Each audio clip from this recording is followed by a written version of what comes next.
Eu sou Joaquim Braga Neto, você sabe muito bem disso, Joaquim Braga Neto, da EDS, você também sabe disso, e você também sabe que a EDS é 10, porque a EDS ajuda você a ganhar força, uma força que é a coisa mais importante da tua vida, e eu vou te dizer por quê.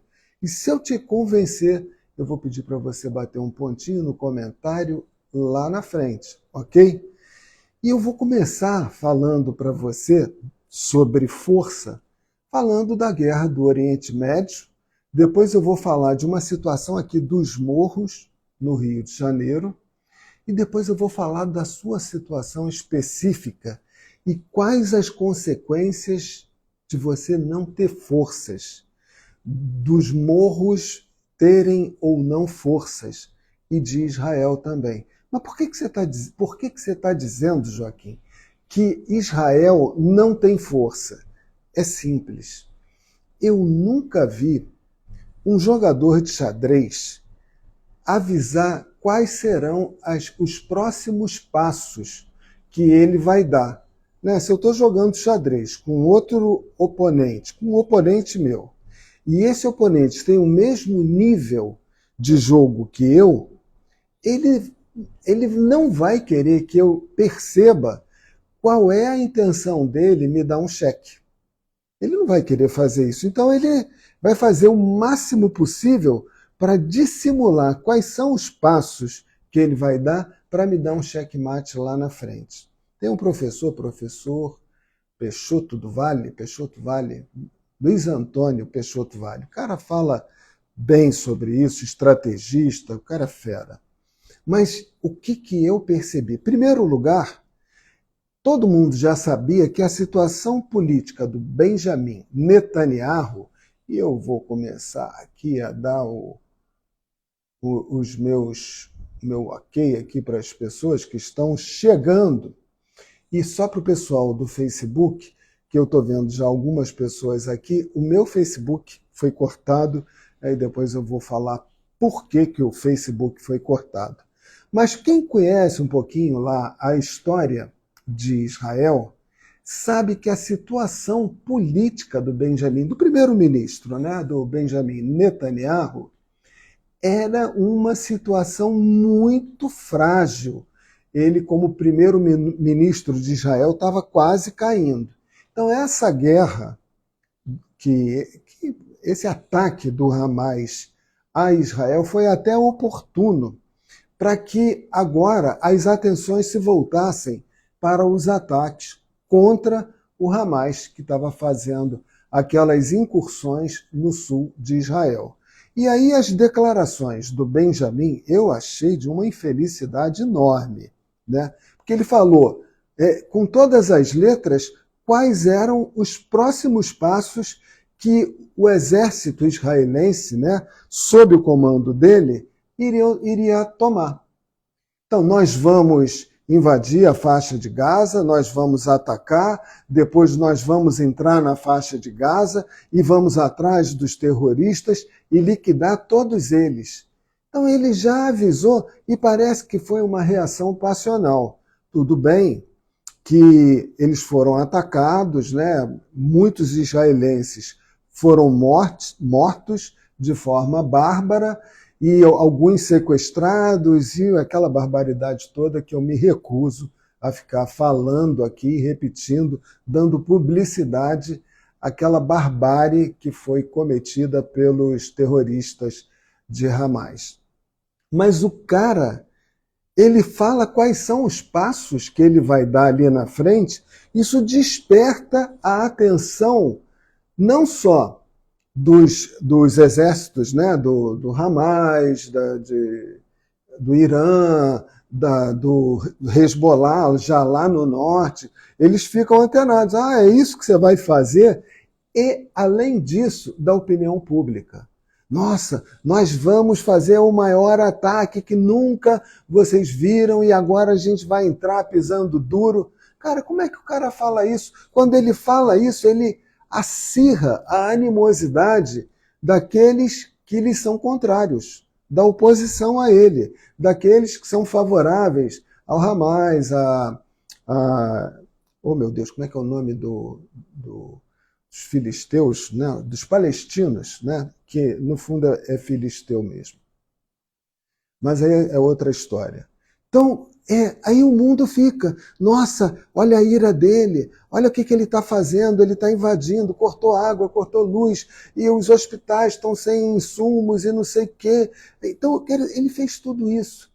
Eu prefiro, né, falando de barbárie, do jeito chinês. Duvido que o Xi Jinping ia dar uma crise falando para todo mundo que nós vamos fazer isso, vamos fazer aquilo e vamos fazer aquilo outro. Duvido. Ele simplesmente iria fazendo, dando passo a passo dele, e as pessoas iam vendo a cada momento os passos que o Xi Jinping estava cometendo. Estava dando. Mas ele não ia ter uma reação histérica que nós vamos atacar. Duvido, duvido. Então, quando o cara fala que vai fazer e vai acontecer, ele está sem força. Não, Joaquim, Israel tem o exército e as forças armadas israelenses são uma das mais fortes do mundo.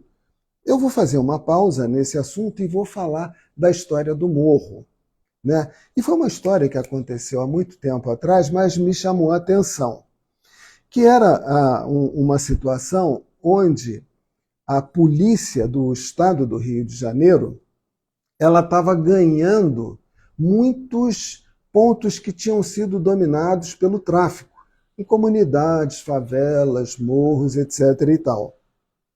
E eles estavam acuando os traficantes e cada vez limitando mais o espaço dos traficantes. Até que chegou um ponto que os traficantes lá no alto do morro, eles resolveram erguer um muro de concreto para atrapalhar a subida da polícia no morro. E aí o comentário geral era assim, né, das pessoas que não entendem de estratégia militar. Nossa, como eles são ousados, olha só a coragem deles, o que eles foram capazes de fazer. Eu nunca imaginei que eles seriam capazes de fazer uma muralha dessa para impedir a polícia de ir lá. Olha o poder que esses traficantes têm. Aí um estrategista militar falou exatamente o contrário. Daqui a pouco você junta na história que eu estava contando antes. Como assim o contrário? Porque antes eles se sentiam tão donos da situação que eles não precisavam de muralha nenhuma. Eles andavam de peito aberto. Ali eles eram os reis do pedaço. E quando eles começaram a se sentir acuados, eles precisaram erguer aquela muralha para dificultar o acesso da polícia a eles. Então, essa situação material que eles criaram era uma demonstração de fraqueza dele. E quando o Netanyahu, lá em Israel, ainda vou contar mais uma situação, ele fala assim que eu vou fazer, vou acontecer, isso é um gesto de fraqueza. Se ele tivesse forte e seguro, ele não falava nada disso. Ele ia dando os passinhos dele, um por um, até chegar à situação que ele queria. No caso ali, parece que é derrotar esses terroristas, esse grupo de terroristas do Hamas, etc. e tal. Legal. Outra situação que eu vou contar aqui para você. Quando a pessoa ela não tem força dentro dela, ela vai pontuar determinadas situações. Então, por exemplo, você que é mãe, tem um monte de mãe aqui, Dercy, Malu, tem um monte de mãe aqui. Quando uma mãe, apareceu mais um aqui, Daniel, quando uma mãe chega para um filho e fala, você me obedece, hein? Eu sou sua mãe, você me respeite, hein? Eu sou sua mãe.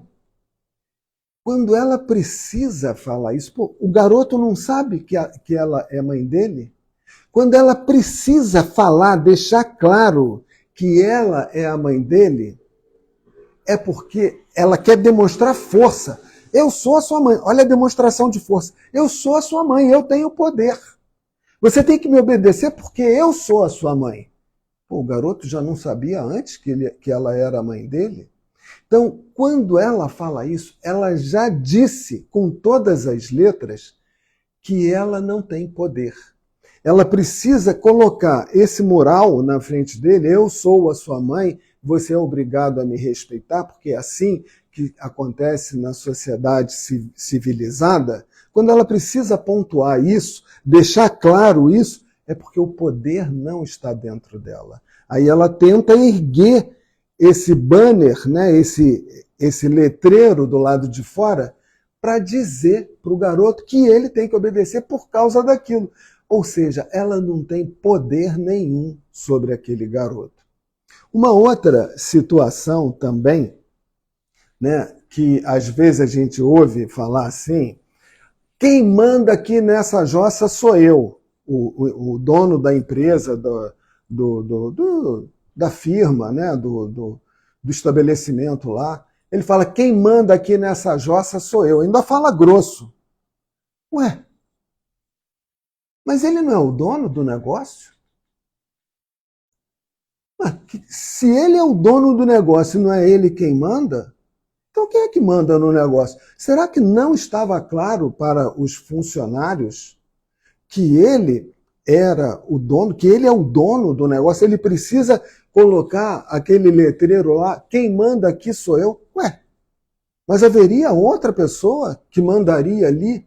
Ou seja, ele coloca essa frase do lado de fora, ele ergue aquele muro entre ele e os seus funcionários, né? Os seus subalternos, eu vou falar a expressão propositadamente, para mostrar assim que ele deveria ser superior, né? Afinal de contas, se a empresa é minha, é lógico que eu não preciso dizer que quem manda aqui sou eu. Lógico que quem manda sou eu. Eu não preciso falar isso. Mas se eu estou precisando falar isso, é sinal de que eu não tenho a força dentro de mim. E por eu não ter a força dentro de mim, os funcionários acabam fazendo o que eles querem. Aquilo ali vira uma bagunça. Aquilo ali vira a casa da mãe Joana. Porque ele não tem o poder. A força não está dentro dele. E aí ele precisa erguer esse letreiro para dizer, eu que mando aqui. Pô, lógico que é ele que manda. Mas, na verdade, ele não está mandando porque ele não tem a força dentro dele. E isso acontece também, assim, numa situação caseira. Às vezes, sei lá, uma briga com a secretária do lar, uma briga com os filhos, com alguém que chega ali depois. E aí você chega aqui, porque essa casa aqui é minha, quem manda aqui nessa casa sou eu. Porra, se você está falando que quem manda na casa é você, você não tem força, você precisa dizer isso, né? Então você não tem uma autoridade, você não tem força dentro de você. Então, quando você não tem essa força, você precisa expor essa força. Então, acho que agora você está começando a entender por que eu disse que o Netanyahu, o Benjamin, né, o primeiro-ministro de Israel, não tem força. Quando ele fala que eu vou fazer, vou acontecer, Pô, precisa falar o que ele vai fazer? Ele está jogando xadrez com o inimigo, ele vai dizer quais são as próximas jogadas que ele vai fazer. Quando ele fala isso e bota para fora, ele está sem força. E realmente ele estava mesmo, porque ele estava quase caindo. Se não fosse essa guerra aí contra o Hamas, talvez ele já estivesse ali pela tábua da beira, se é que já não teria caído. E agora eu vou falar de uma situação diferente, oposta, de quem tem a força dentro de si. É simples. Eu me lembro, eu sou filho de baiano, do interior da Bahia. E o meu pai nunca falou aqui, eu sou seu pai, hein? Você tem que me obedecer porque eu sou seu pai. Olha, Eu me lembro de uma amiga minha que falava assim que quando era aquela, ela era de Pernambuco, e aí ela falava que tinha aquele monte de irmão, aquela mesa grande, a família grande, e que quando um dos irmãos, na mesa, no almoço, no jantar, fazia uma besteira qualquer, o pai dela, comendo, ele parava de comer e olhava para o irmão, para o filho dele, com aquele olhar, né? Ferrou. E continuava comendo, não falava nada. E aí todo mundo se levantava da mesa, aquele para quem ele olhou, aquele que falou a palhaçada, a besteira, ficava lá, porque aí dele se saísse da mesa. Aí o negócio ia ficar mal, ia ficar pior, mal já estava. Eu vou te falar uma coisa, o meu pai, ele não precisava nem olhar para mim.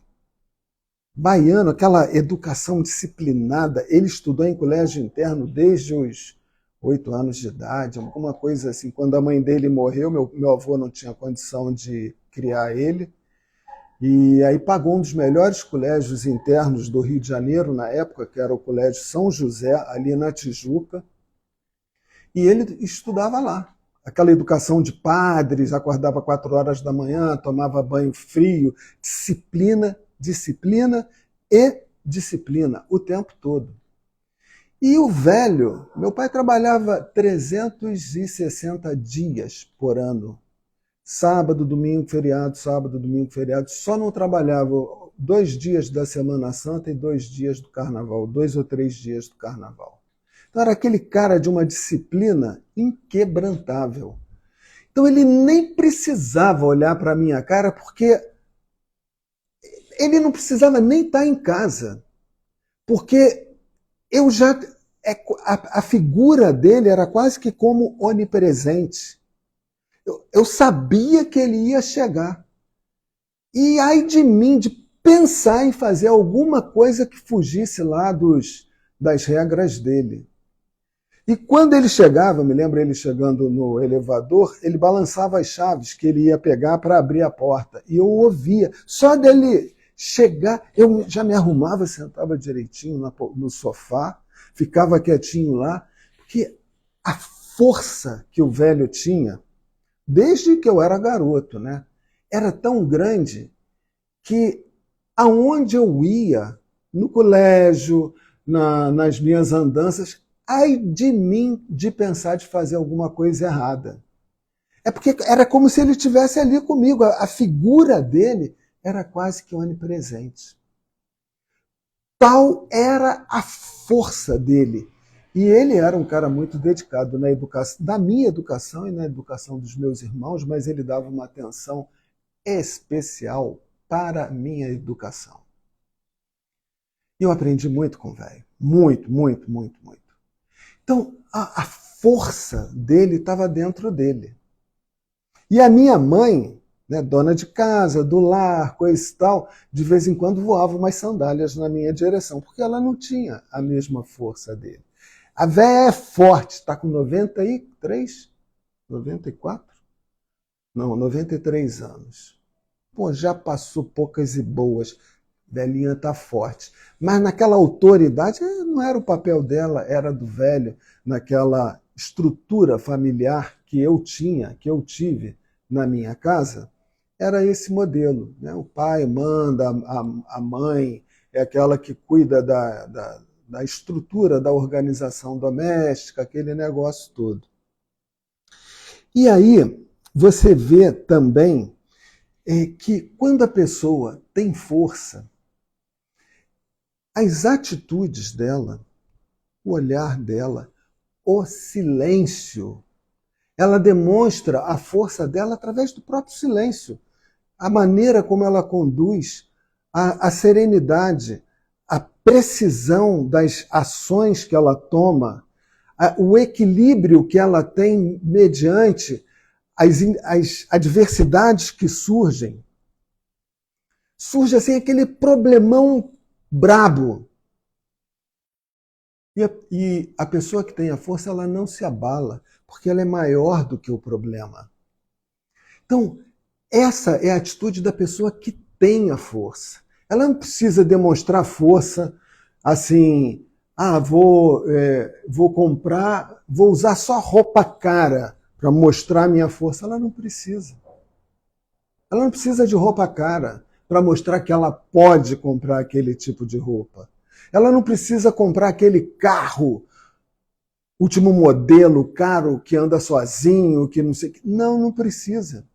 Ela pode até ter um negócio daquele, mas aquele ali e um outro qualquer, para ela é a mesma coisa, porque ela não precisa se identificar com HP, horsepower, né? Como é que é cavalo de força? Não sei nem como é que traduz isso.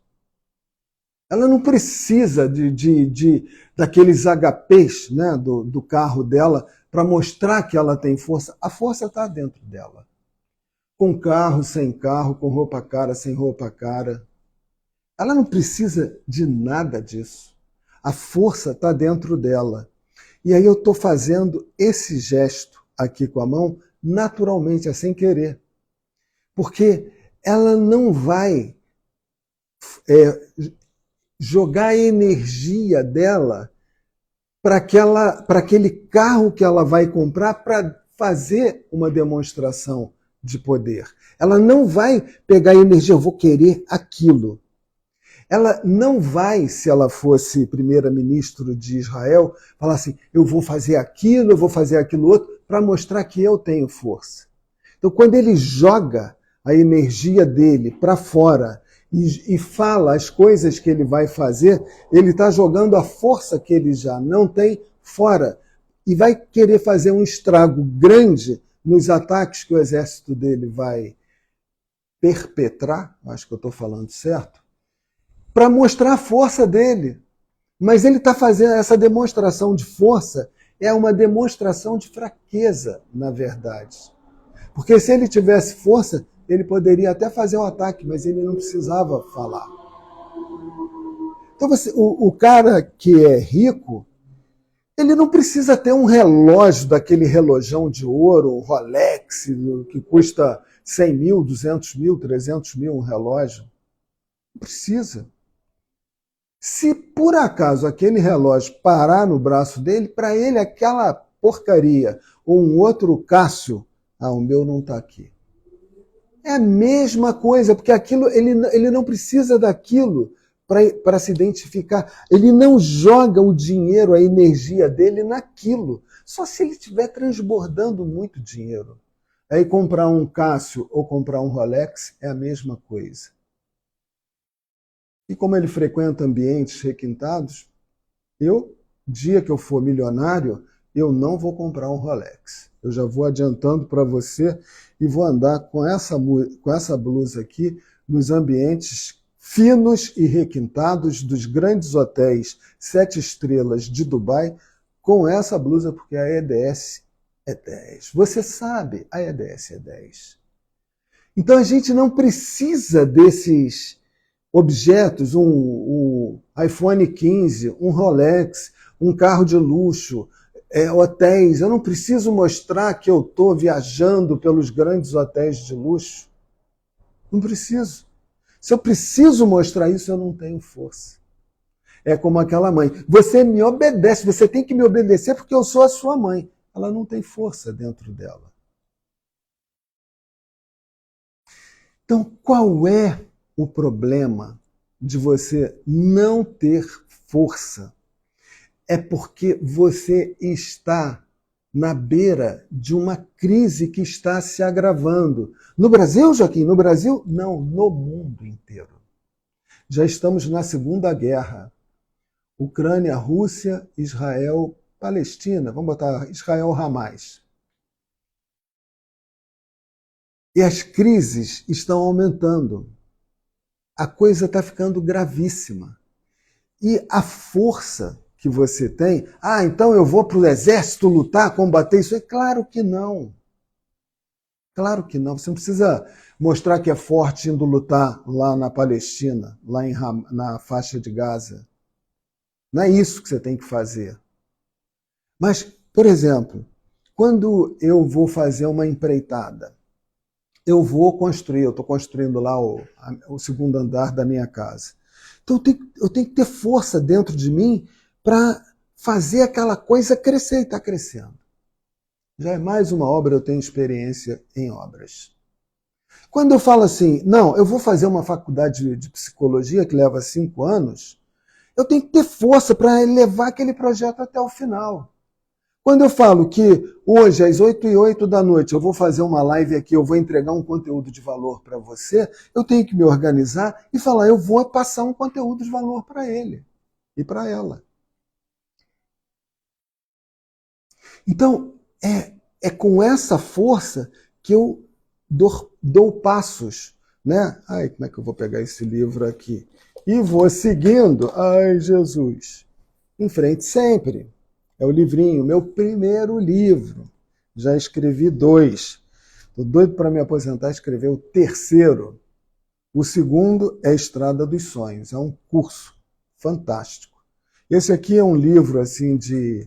Isso aqui, essa viagem que eu fiz nessa bicicletinha pequenininha aqui, Aro 20, as pessoas não acreditavam que eu ia fazer essa viagem. Mas você é maluco? Eu falei, não, mas eu quero, estou afim. E fiz uma viagem pela Alemanha e pela Dinamarca, pedalando nessa bicicletinha lotada de bagagem, uma bicicletinha pequenininha, dobrável. Ein Klappfahrrad. Quem conhece alemão vai saber que isso significa uma bicicleta dobrável. E era a bicicleta dobrável que eu queria. Ein klein Klappfahrrad. Uma pequena bicicleta dobrável. E assim eu fiz a viagem. E a viagem acabou se transformando num livro. E aí eu fui dar curso na internet, acabou se transformando num segundo livro, A Estrada dos Sonhos. Então, para você fazer esses empreendimentos, você tem que ter força dentro de você. E eu enfrentei várias crises aqui dentro e aprendi a falar o idioma alemão. Muito, né, aquele mequetrefe, mas aprendi. Então, são projetos, e para você empreender nesses projetos, você tem que ter força. E o projeto que eu tenho aqui na minha frente é de enfrentar essa crise que está chegando aqui. E para isso, não adianta ter dinheiro, porque o dinheiro vai acabar mesmo. Não adianta ter conhecimento com político, com não sei o quê, porque eles vão embora do país, ou sei lá para onde, o que vai acontecer. Não adianta você ter revólver, arma. Não adianta nada disso. Você tem que ter força para enfrentar a situação com coragem. Só isso. E ir, como diz o poeta, em frente sempre. Só isso. É isso que você precisa. Mas, Joaquim, essa força você ousar, você ter coragem, você ir em frente. E o detalhe é assim que você sozinho não vai conseguir. Então você vai conseguir, aqui está a cola que eu fiz, e o último pedacinho aqui da cola, se você quiser ver, depois você vai travar aqui, ó, eu tenho a força, e aquele negócio, é isso aqui, ó. O último pedacinho é uma cruz. O poder, até estou gaguejando, o poder não é teu. O poder, o reino e a glória é de Deus, são de Deus. O poder, o reino e a glória. Então, para você ter o poder, você tem que estar em comunhão com Deus, na forma como você entender Deus. Porque se você está em harmonia, em sintonia com Deus, a força vai se manifestar em você e o poder vai se manifestar em você. E aí você vai, nos seus olhos, vai ter brilho saindo de você. Você vai estar resplandecendo em luz para que os homens possam ver as suas boas obras e glorificar ao Pai que está nos céus. Essa é a frase do grande sábio da antiguidade, um jovem e o maior sábio. O único, sábio com S maiúsculo. Essa era a mensagem que eu queria passar para você. E se eu conseguir mostrar para você que é importante que você tenha força, e que a força você vai estar quando você estiver em comunhão com aquele lá do alto, e é importante que você tenha, para ter comunhão, consciência tranquila e um coração purificado. Ah, puro? Não, não vai ser puro, porque a gente não tem esse coração puro e nem tem a consciência tão tranquila. Mas o mais puro que quiser, aqui obrigado aqui pelos coraçõezinhos, o mais puro que puder, e a consciência o mais leve possível. Aí você vai ter força e coragem para enfrentar esse inverno longo e tenebroso que se aproxima pela frente. Estou sendo escatologista? Não. Mas é o que se apresenta aí. Os sinais estão mostrando isso. Uma mulher, quando ela tem a primeira contração, ela está com 9 meses, já indo para o 9º mês, ela tem a primeira contração, estoura a bolsa, o que vai acontecer? E essas contrações começam a ficar mais intensas e mais curtas uma da outra. Você ainda não foi para o hospital levar sua mulher, não? O enxovalzinho já está pronto? Está tudo certo? Então os sinais estão aí, mostrando isso. Era isso que eu queria passar para você hoje. Eu amo Flávio Barreto, Denise Vasconcelos, Daniel Henrique, Malu, eu amo você. Hoje eu não tive no Facebook, porque minha conta do Facebook caiu. Depois eu explico porque. Paulo Melo, eu te amo. Dercy, eu amo você. Maria Ronque, eu amo você. E a Márcia, eu amo especial. Ela fica toda boba porque eu falo isso. Gente, um beijo grande. Amanhã estarei aqui de novo passando um outro recado importante para você. Concorda com as coisas que eu falei? Bate aquele pontinho, igual a Dercy bateu, igual a Márcia bateu, igual a Malu bateu. Quem mais bateu o pontinho? Ah, tem aqui o pessoal. Ah, Vandete. Ô, Vandete, e o cara? Vem ou não vem?